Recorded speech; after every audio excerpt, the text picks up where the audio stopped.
Germaniyaga kelmoqchi bo'lganlar diqqatiga. Farqi yo'q, Ausbildungmi, til kursimi, ishlashgami, talaba bo'libmi? Beriladigan birinchi savol, ishonchli firma bormi?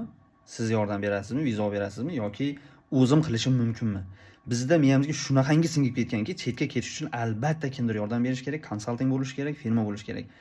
To'g'ri, kimdir yordam berish kerak. Bu sizga hali tushunarsiz narsa, begona, yo'l yo'riqlarni bilmaysiz, lekin o'sha narsani o'rganish mumkin. O'zi aslida siz buni qilishingiz kerak. Ya'ni o'zingiz kela olishingiz kerak. Bu narsani kelish yo'llari, hujjat ishlari hammasini bir kunda yoki bir soatda, bir haftada o'rganib qolinmaydi. Sekin-sekin o'rganib boriladi.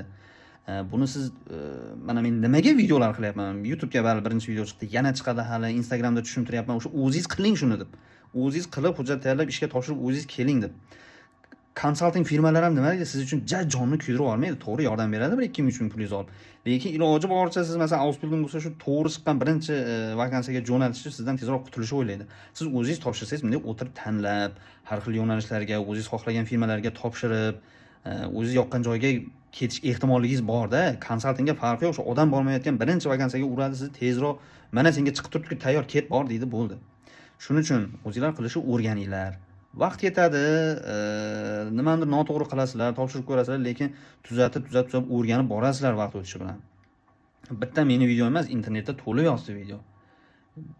Sun'iy intellektdan, Google'dan qancha ma'lumotlarni o'qib, o'rganib, sekin-sekin o'rganib borish kerak. Bir kun keladi, o'zingiz anglamay qolasiz, shuncha narsani o'rganib qo'yibman-ku.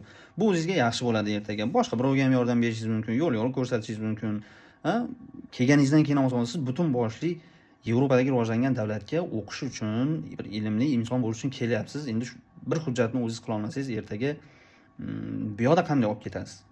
Shuning uchun boshida noma'lum narsadek, ma'lum narsadek tuyuladi, lekin sekin-sekin o'rganib borsangiz, o'zi yo'l yorug'lashib boraveradi. Qiyin narsa emas, sekin-sekin o'rganasizlar.